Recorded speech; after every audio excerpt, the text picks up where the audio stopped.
Nuestro siguiente ponente viene de una empresa bastante conocida, no por la empresa en sí, sino por los productos que desarrolla.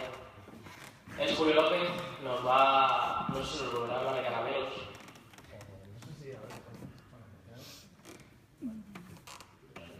Sí. Así que Julio López, paso con él.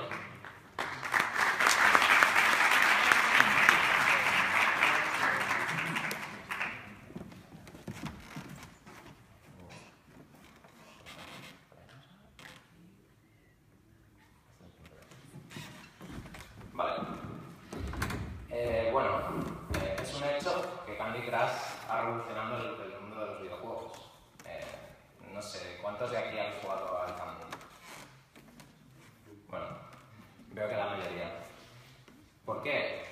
Básicamente porque ha llegado a millones de personas que nunca jamás habían jugado un videojuego. Pero no solo ha revolucionado el mundo en los usuarios, sino también en la industria y en la forma en la que trabajamos. Me gustaría, no he podido poner el vídeo, pero me gustaría que lo buscarais. Si ponéis señora mayor Candy Crush, probablemente os salga. Y es muy divertido como ver cómo esta mujer comenta su experiencia con los videojuegos y tal, y nunca jamás había jugado a ninguno. Yo os quiero presentar el mundo de los videojuegos y cómo ha afectado Candy Crush a mi carrera. Para ello, os cuento mi historia 5 años antes de Candy. Yo empecé trabajando en N, era una empresa, es una empresa de Salamanca, destinada a animación digital y videojuegos. El gran reclamo de la empresa era que en el departamento de animación había gente de Disney. Entonces muchos profesionales de Cataluña o de Madrid vinieron a trabajar aquí. Por lo que mi primera experiencia fue como animador 3D, entré como becario y tuve la oportunidad de trabajar con grandes profesionales que llevaban mucho tiempo ya en esta industria. Después de 6 meses trabajando como animador, decidí que el mundo de los videojuegos era lo que me llamaba. Yo desde pequeño nací con un Spectrum bajo el brazo, como quien dice. Mi hermano me saca 10 años y siempre he tenido la experiencia de poder jugar a videojuegos. Entonces a los 6 meses comencé como modelador en lo más parecido a un videojuego. Es una aplicación para PC, pero la forma de construirla es básicamente la misma. No sé si conocéis el concepto de motor de videojuegos. ¿Hay alguien que sepa más o menos qué es? Vale, os lo voy a explicar muy básicamente. Imaginaros que este escenario es una escena para nosotros. Y todo esto son modelos 3D que nosotros colocamos y lo que vosotros veis es vuestra pantalla. Básicamente, así se construyen los videojuegos en 3D tiempo real, que llamamos. Bueno, aquí hicimos una reconstrucción de un poquito de la Plaza Mayor, que lo podéis ver ahí. A nivel artístico no era un reto, porque todo es muy real, ¿vale? Se intenta un poco imitar la realidad de alguna manera y sobre todo el ambiente de Salamanca. Era una aplicación destinada a personas con Alzheimer o con problemas de memoria. Te planteaban un escenario como es la plaza y tenías que resolver una serie de ejercicios, todos encaminados a la pérdida de memoria. Entonces, fue un primer contacto con este mundo, con un motor, en este caso C4. Fue el primer motor que empecé a tocar, empecé a jugar con él. De primeras, mi compañero y yo, becarios, lo primero que hicimos fue crearnos una escena como en el Counter-Strike y disparar, con lo que fuera. Entonces fue muy divertido y fue mi primer contacto con los programadores. La verdad es que es muy importante en esta industria estar muy cerca de los programadores. Creo que es muy valorado en los artistas, aparte que sepan cómo funciona todo y estar en contacto con ellos te aporta mucho y te hace aprender un montón de cosas sobre este mundo. El siguiente proyecto en el que pude trabajar, en las empresas pasan muchas cosas. Este proyecto estuve trabajando en él como 2 años y medio, 3, ¿vale? Cada año tenía un nombre diferente. Empezó siendo Puerta 34, después Habituales y al final se llamó Fayola. El objetivo siempre fue el mismo, fue la enseñanza del castellano para alumnos extranjeros. ¿La idea cuál es? La de crear un mundo virtual multijugador. En principio, cada estudiante extranjero tendría su propio avatar y podría conocer otros estudiantes, compartir sus experiencias, incluso había ejercicios de por medio. No sé si se puede llamar videojuego del todo, pero es una experiencia multiplayer online, ¿vale? Uno de los retos a nivel de arte y técnico también de este proyecto, bueno, veis que el estilo es un poco diferente al anterior. En el anterior intentábamos imitar un poco la realidad. En este veis Salamanca también, pero un poquito más colorida, con un estilo diferente, mucho más juvenil, también por el público al que va destinado, que esto es muy importante en videojuegos, tener muy claro el target hacia el que va tu producto. Este fue un reto a nivel técnico porque teníamos que crear un mogollón de assets para que pudieras customizar tu propio avatar. Es decir, en mi caso, que era modelador, tuve que hacer 40 pelos, 40 pantalones, 40 tipos de botas. Este tipo de trabajo a veces no es muy gratificante, pero cuando ves el resultado final es bastante guay, porque tienes una librería de elementos donde tú puedes personalizar tu propio avatar. Esto es un poco el proceso que seguimos de trabajo. Teníamos un equipo de concept artists que nos pasaban este trabajo. Primero funcionan con sketches y después con concepts un poquito más acabados, que serían estos. Yo, que era 3D artist, empecé a trabajar en todo esto, en una librería de edificios para poder construir el mundo virtual mucho más fácil. En este proyecto cambiamos de engine, o sea, de motor, perdón. Es interesante porque en el mundo de los videojuegos es muy normal que en cada empresa o en cada proyecto se use un motor diferente, porque cada proyecto tiene unas necesidades y no todos los motores están preparados. Por eso hay muchos programadores de por medio que intentan adaptarlo para los artistas y para el tipo de proyecto. Vale, era un motor que lo bueno que tenía era que varias personas podían estar trabajando en la misma escena en tiempo real. Es decir, si alguien estaba colocando este atril, otro podía estar colocando la mesa, por ejemplo. Y eso es muy interesante. Es como si en Photoshop pudieras tener a 2 personas trabajando a la vez, básicamente. Vale. En el siguiente proyecto que trabajé, después de 3 años, muy cansado de ese proyecto, fue Amazing Spanish. El objetivo, de nuevo, era el mismo: educación del castellano. El tipo de juego, este sí era un juego, es una aventura gráfica, ¿vale? No sé si habéis jugado alguna aventura gráfica alguna vez, como Monkey Island o este tipo de juegos. Vale. Es una historia con unos personajes y una estética mucho más alegre. Para los artistas fue muchísimo más interesante este proyecto. A nivel artístico era un reto, tiene un estilo de arte muy marcado, ¿vale? Y por ejemplo, esto es un ejemplo de una escena creada en Unity. Unity es un motor que ahora mismo es muy famoso, pero en aquella época que empezamos a usarlo, empezó a hacer sus pinitos. Ahora muchísimas empresas lo usan. Es muy sencillo, está muy bien preparado para los artistas, incluso para los programadores. Es sencillo de trabajar. Esto se ve un poco mal, pero bueno, esto sería lo que os he explicado antes. Imaginaos este escenario, pues ese es el escenario donde tú vas a jugar. Es un escenario interactivo. El jugador puede moverse a través de esta escena, ¿vale? Este sería otro ejemplo. En este ejemplo tenemos incluso pruebas que el personaje tenía que ir, bueno, descubriendo y pasando a través de ejercicios de educación del castellano, en este caso. Vale. Normalmente, durante esa época siempre trabajé como environment artist o artista de escenarios, Y en este proyecto tuve la oportunidad de trabajar directamente con personajes, que al final es una cosa que a todos los artistas en este mundillo nos gusta.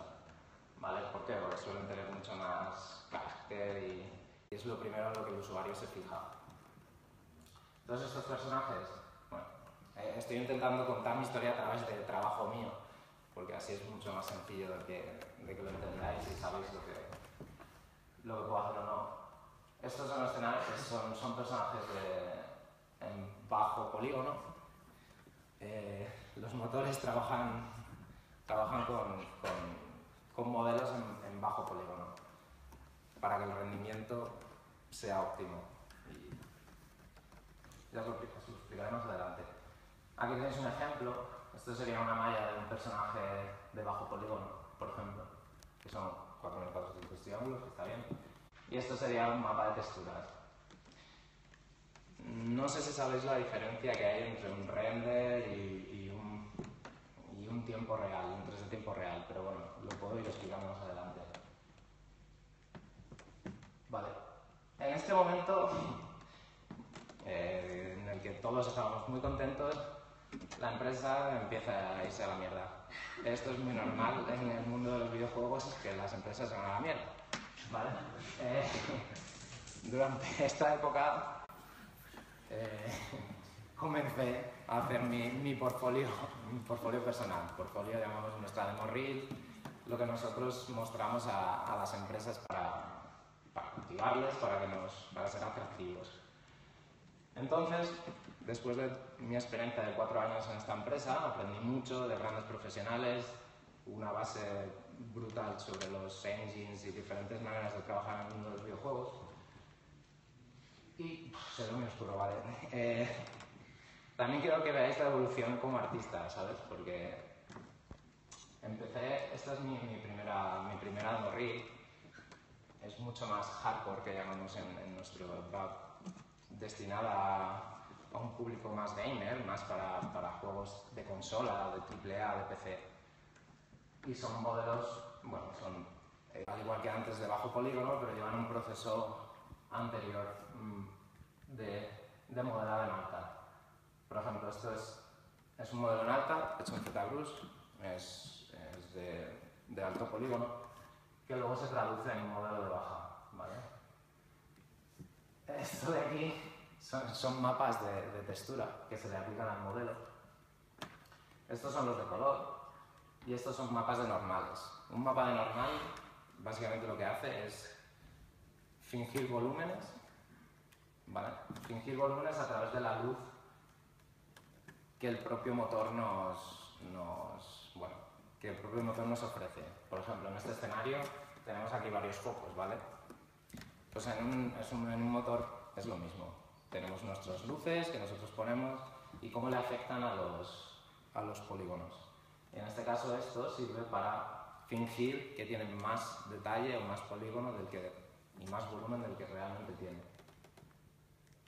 Este es otro ejemplo que, bueno, aquí podéis ver el modelo final, pero este es como el modelo en alta, ¿vale? El modelo que se hace en ZBrush con todos los detalles. Aquí es donde el artista más o menos se explaya, ¿vale? Puede dar lo máximo de sí. Está posado así porque esta es la pose normal en la que se suelen modelar personajes para después rigarlos. El rig básicamente es el proceso de creación de un esqueleto y después esto pasa a un animador. Vale. Durante este proceso en el que estuve generando mi demo reel, bueno, no sé cuántos de aquí trabajáis en Salamanca, pero no hay mucho donde rascar, sobre todo a nivel de videojuegos. Entonces decidí regalé todas mis cosas y me fui a Londres. Me fui a Londres con una maleta. Con la mala suerte, o buena, que a las 2 semanas me llamaron de una empresa en Alicante. Por lo que, bueno, todas las cosas que había regalado ya estaban regaladas. Y empecé de cero, ¿vale? De nuevo. Y entré en From the Bench.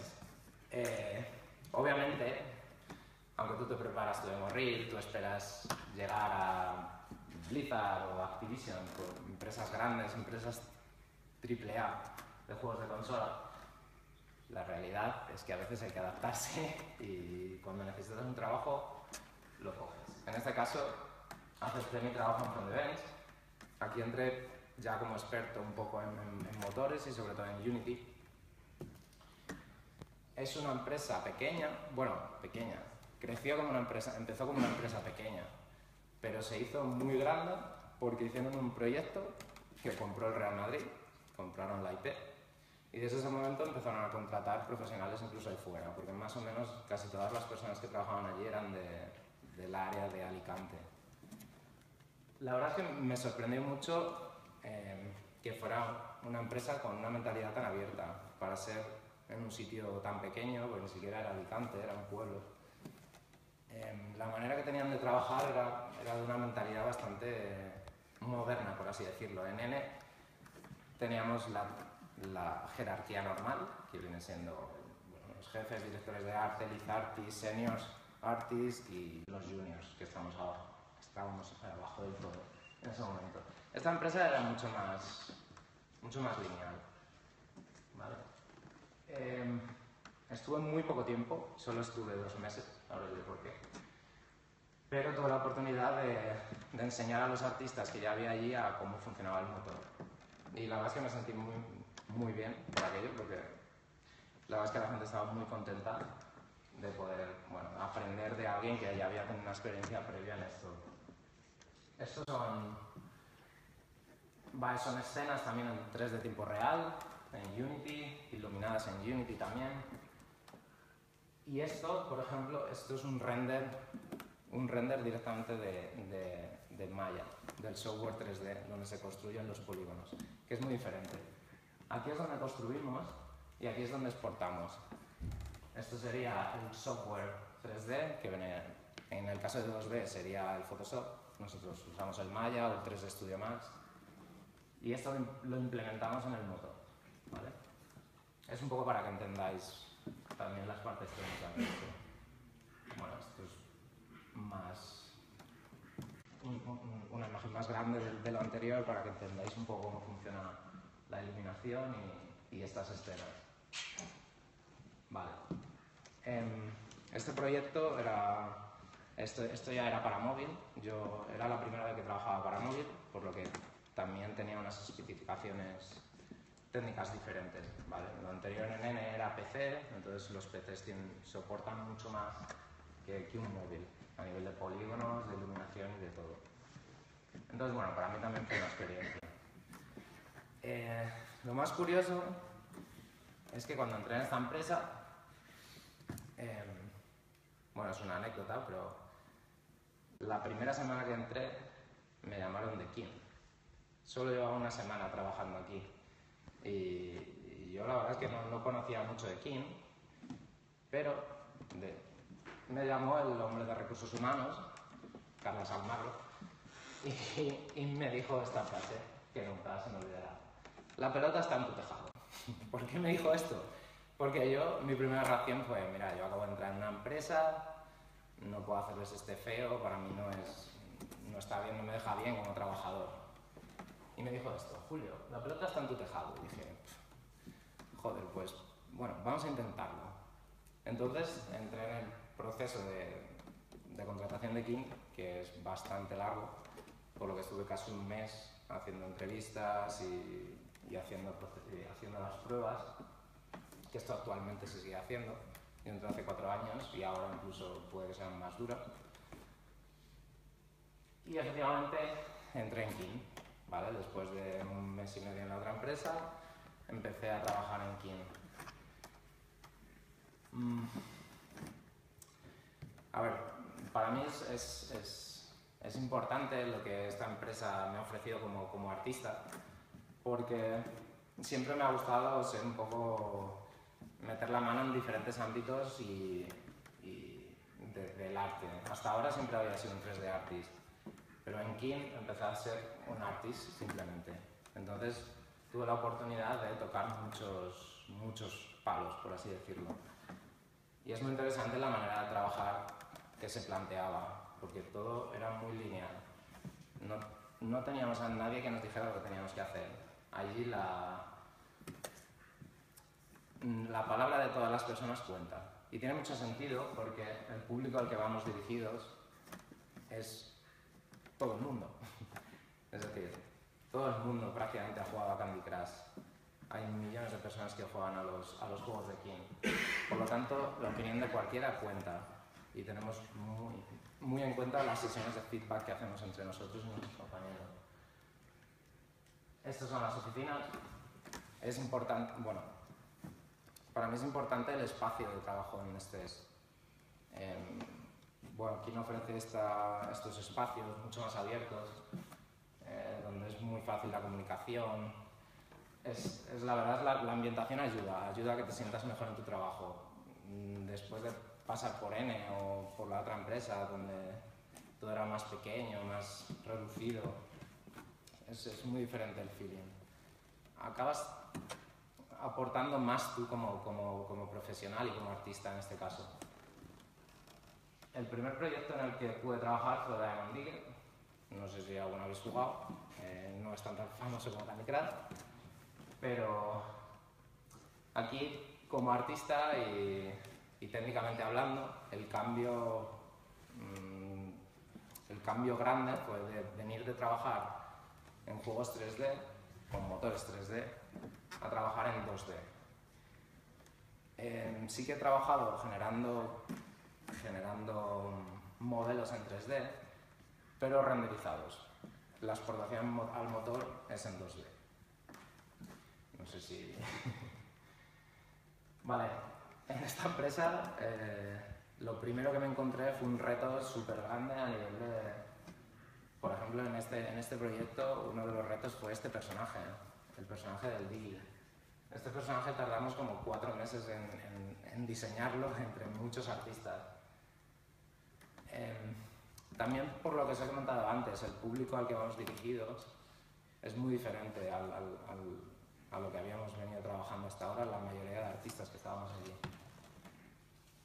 Entonces, bueno, aquí veis un proceso de concept y demás, que son de mi lead artist, bueno, el que era mi lead artist en aquel momento, que era concept artist realmente, aunque tenía el puesto de lead, pero como os he comentado antes, las jerarquías son mucho más planas allí.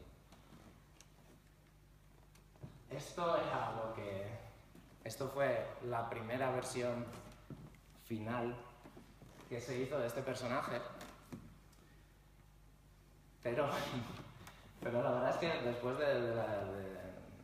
bueno, teníamos a Candy Crush por detrás, pensamos el público al que va dirigido realmente va por este estilo de arte. Pues no. Al final acabamos haciendo este personaje, ¿vale? Muy diferente a nivel de estilo, pero mucho más agradable para el público al que vamos dirigidos. A ver, el cambio es muy bestia, pero la idea es la misma.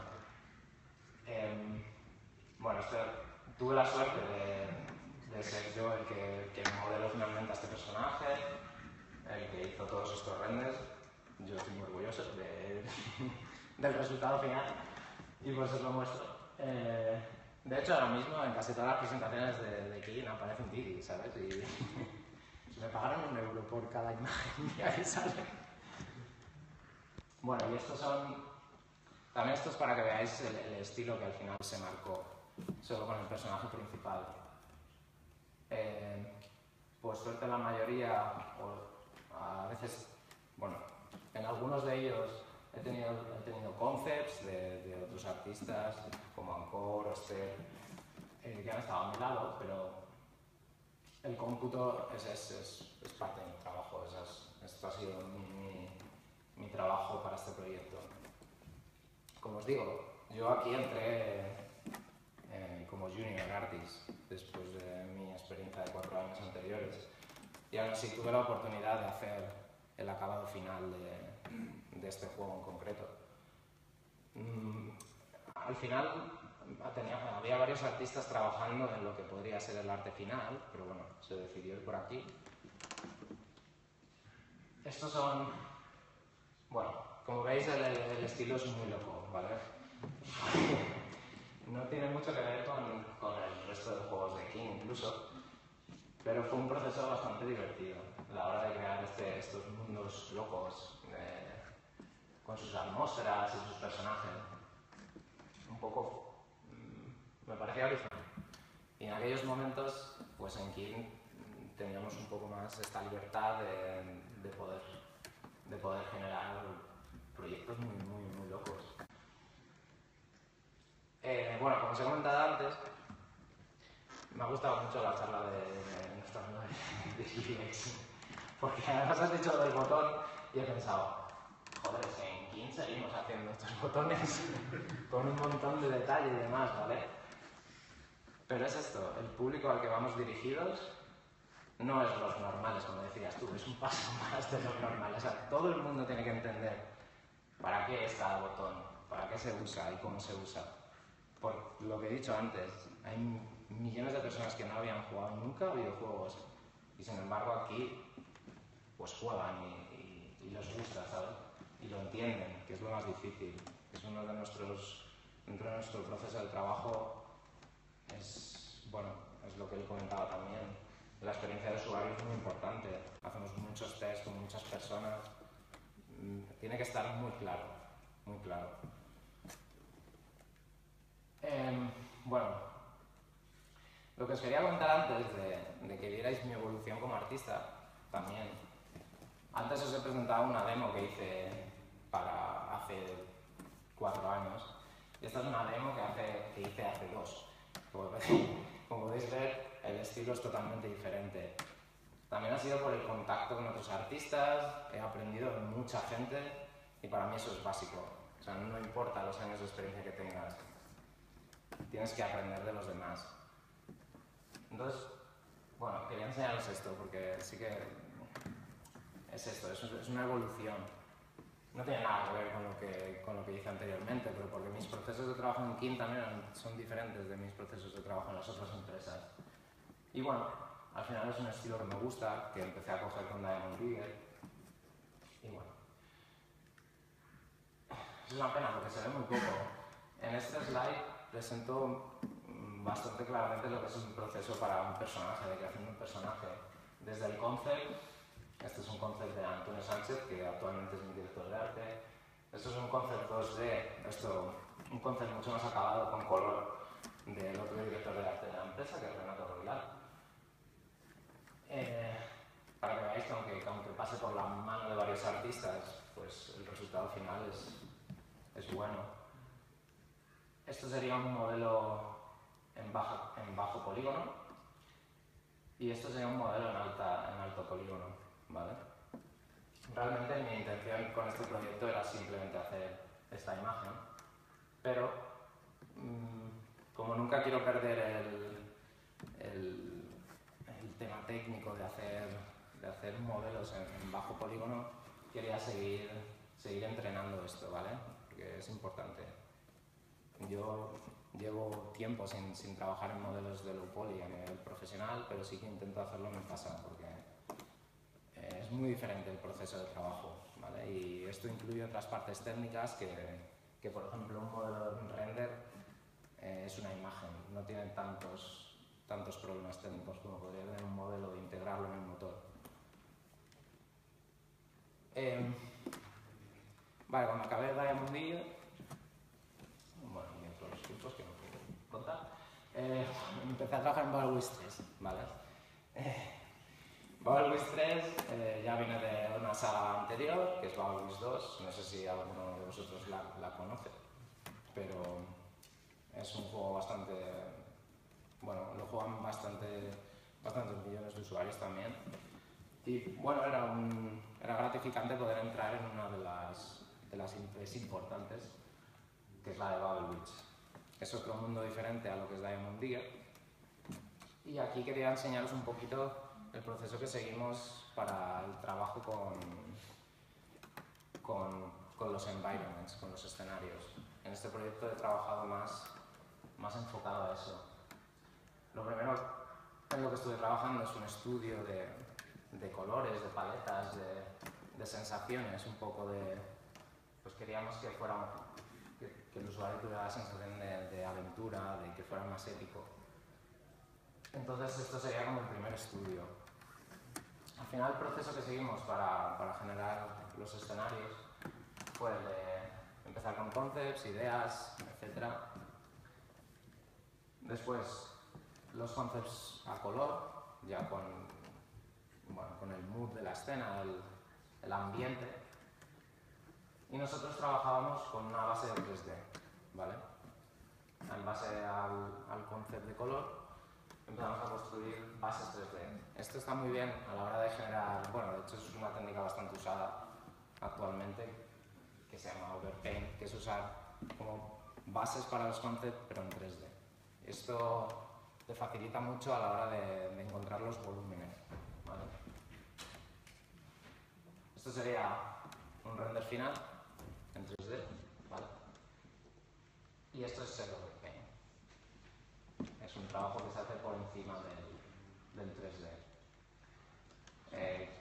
Al final es esto, lo que os he comentado antes. Consigues los volúmenes mucho más fácil. Es como más rápido de atacar. Las perspectivas también son más reales porque en 3D tienes cámaras, etc. Y bueno, básicamente esto es lo que quería presentaros de mi experiencia en Kine hasta ahora. Sigo allí, estoy muy contento. Y bueno, al final esto es lo que ve el usuario y al final lo que te lleva son todas las reviews y reseñas que ves en Google Play o en iOS, donde la gente pone las cosas buenas y las cosas malas. Es muy gratificante saber que todo tu trabajo lo está viendo tantas personas. Y bueno, para terminar, work hard and be nice to people, una frase de Anthony Barrell, es básicamente trabaja duro y sé bueno o agradable con las personas. Para mí son los pilares de mi experiencia y de mi trabajo. Siempre intentando aprender de los demás. No importa lo mucho que sepas, siempre va a haber alguien que te aporte algo. Y lo que comenté al principio, trabajar con los programadores, en Kine trabajamos muy cerca de ellos y eso te aporta mucho a todos los niveles, porque su visión es diferente y como el público al que vamos dirigidos puede ser cualquier persona, eso aporta mucho. Bueno, deciros que si en algún momento la pelota está en vuestro tejado, que toméis la decisión correcta. Y nada más. Muchas gracias.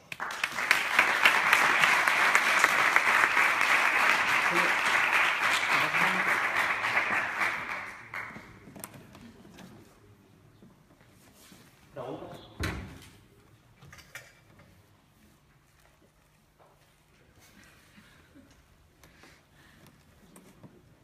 Tengo dos preguntas. La primera es, cuando te fuiste a Londres, ¿por qué no me regalaste nada? Y la segunda es si los concept artists se quejan demasiado cuando después hacéis el modelado en 3D y tienen cosas como mi no te llamas para arriba, ¿dónde está?